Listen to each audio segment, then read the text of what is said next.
E as taxas, hein, Roberta Russo? Pois é. Bom dia para você. Bom dia, gente. Bom dia para o nosso ouvinte. Taxas de Donald Trump com reações de todo mundo. Um pouquinho mais baixas aqui no Brasil, né, do que estava previsto. Ainda assim, não tem o que comemorar. Mas elas foram ecumênicas, né?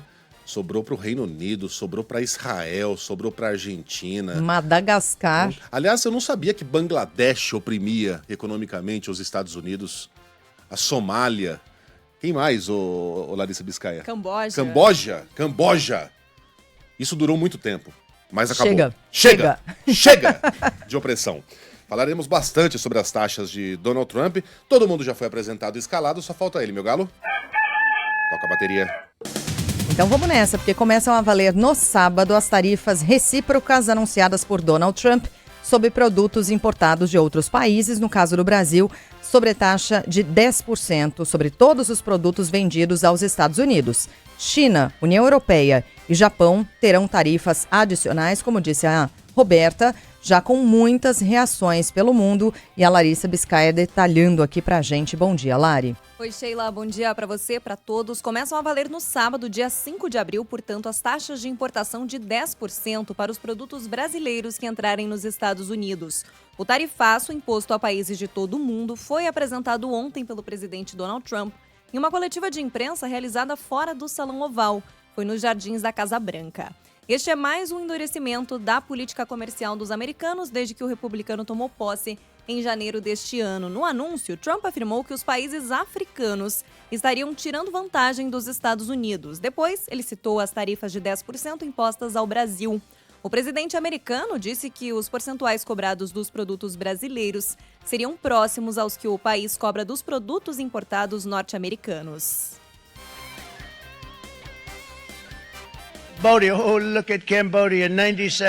Camboja, olha o Camboja, 97%. Vamos impor uma tarifa de 49%. Eles fizeram uma fortuna às custas dos Estados Unidos. Reino Unido 10% e vamos com 10%. Então vamos com o mesmo número. África do Sul, 60%, 30%, e eles têm coisas ruins acontecendo por lá. Por isso cortamos os fundos justamente por esse motivo. Brasil, 10%, 10%.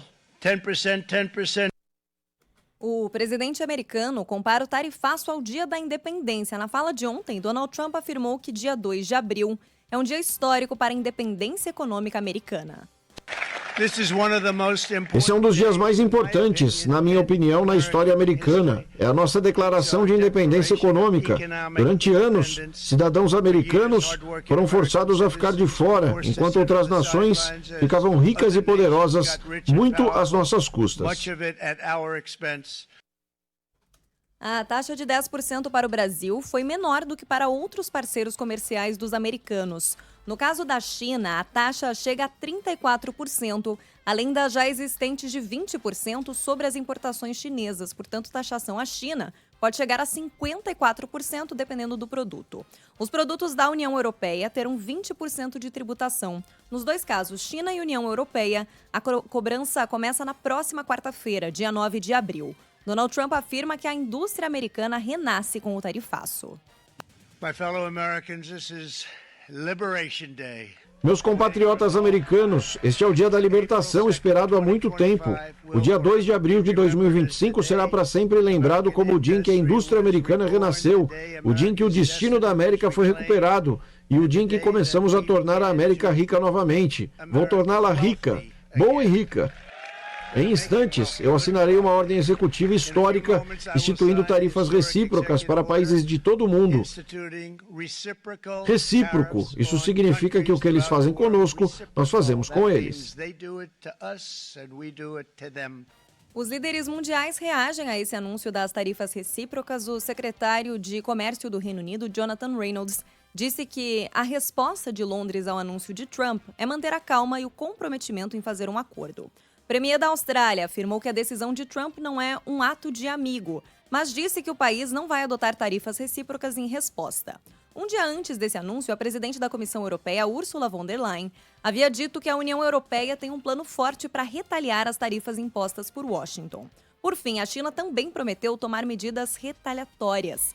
No pronunciamento feito na manhã de hoje, pelo horário local, O porta-voz do Ministério do Comércio chinês descreveu a ação americana como uma prática típica de bullying unilateral. Ainda assim, o representante do órgão sugeriu que os Estados Unidos deveriam cancelar a tarifa e resolver as diferenças por meio do diálogo, afirmando que não há vencedores em uma guerra comercial.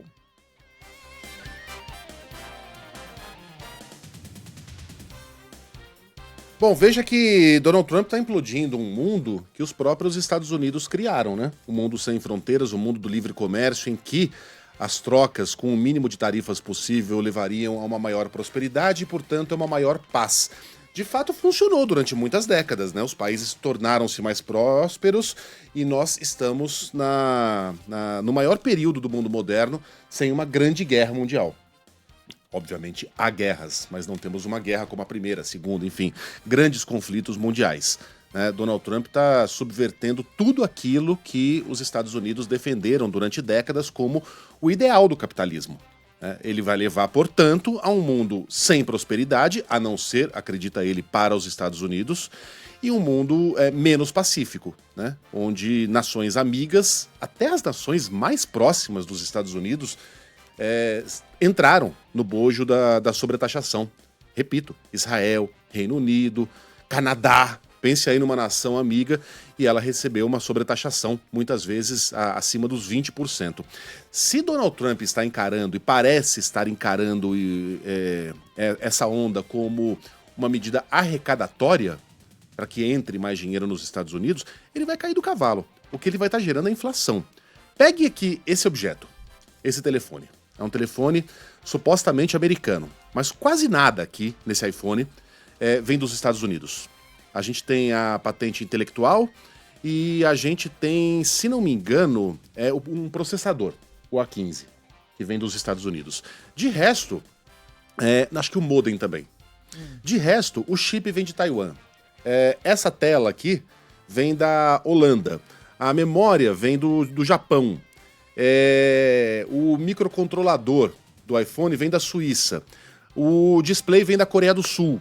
A bateria vem da China. Todos esses países foram sobretaxados. Não são só os produtos finais, né? Não são só as commodities, são as peças também. Então, essas peças que são produzidas por empresas americanas, muitas vezes, fora do país, também serão sobretaxadas. O que significa que os carros e peças automotivas, que também afetarão o Brasil vende peças automotivas para os Estados Unidos, receberam uma sobretaxação de 25%. O que significa carros mais caros para os americanos, celulares mais caros para os americanos, batedeiras, liquidificadores. Escolha aí o seu produto. Não há mais produtos made in America. Não há. Né? Um influencer foi até a loja do Donald Trump na época da campanha e mostrou lá as etiquetinhas. Made in China, made in Bangladesh, made in Vietnã, made em tudo quanto é lugar, menos América. O que o Sandro tá me mandando aqui? Aqui, ó. A lista aqui dos países que fabricam os componentes do iPhone. Japão, são as câmeras e o scanner. A China produz a bateria. Até que eu fui bem, hein? O display é da Coreia do Sul. O microcontrolador da Suíça. O que mais? O módulo da China. O display da Holanda e a memória flash do Japão. Quer dizer, tudo isso vai ficar mais caro. E o americano não costuma ter muita paciência para produtos mais caros. Boa parte daquilo que a gente entende como cultura americana é baseado no consumo. E vai falar pro americano, faça pesquisa de preços. Se estiver muito caro, não compre. Os caras invadem a Casa Branca e arrancam o presidente pela perna. Então, se ele está imaginando que imediatamente vai trazer um período de grande prosperidade para os Estados Unidos, eu não sei de onde é que ele está tirando isso. Ah, mas as empresas, então, para evitar essa sobretaxação, vão voltar a produzir nos Estados Unidos. Será? Será que vale a pena? Ou será que vale a pena procurar alternativas? Um comércio com a China, com a União Europeia, né? Não é fácil você fechar uma planta no Bangladesh e encarar uma aventura norte-americana com os impostos americanos, com os direitos trabalhistas americanos, com, enfim, todos os encargos que estão incluídos para que você produza nos Estados Unidos. Não é à toa que as fábricas saíram de lá. Então, Donald Trump está embarcando numa aventura que não tem horizonte feliz nem mesmo para os Estados Unidos. E que, aliás... Diga lá, não, porque foi o que eu acabei de responder para um dos nossos ouvintes, e eu tô achando bacana que os ouvintes estão participando com perguntas sobre esse assunto, que às vezes parece um pouco árido, né? E aí o que a gente tenta fazer aqui é aproximar da nossa realidade, da nossa vida, de todos nós consumidores, como é que isso impacta. Daí o Diogo escreveu, o Megali tá reclamando que vai pagar mais por um iPhone? Não. Eu expliquei, não, ele tá dando um exemplo exatamente para explicar, e nem tá falando de nós, brasileiros apenas, está falando do próprio consumo dos americanos. Tá falando em como que isso vai rebater entre os americanos. Isso, exatamente. E muitos ouvintes perguntando, mas não é a ideia do Donald Trump, não é exatamente fortalecer e fazer com que esses produtos sejam fabricados internamente, para aumentar a geração de emprego internamente? No discurso é. Ele será bem sucedido? Acredito que não. Não é tão simples assim. Para você desviar de uma taxa, não me parece que compense você mudar toda uma lógica de produção que acontece no Sudeste Asiático, que acontece num país africano, e transferir-se para os Estados Unidos. Isso é caríssimo. E leva tempo. E leva tempo. Muito tempo, talvez mais tempo. Aliás, provavelmente mais tempo do que vai durar o próprio governo Trump. Sem dúvida. Né? A ver, né? O presidente está bastante confiável, muita gente acredita que o que a gente viu ontem foi um terraplanismo econômico, ninguém está conseguindo enxergar um lado bom para nenhuma parte, nenhuma. Nem os Estados Unidos e nem aquilo que os americanos entendem como o resto do mundo, onde nós nos encaixamos.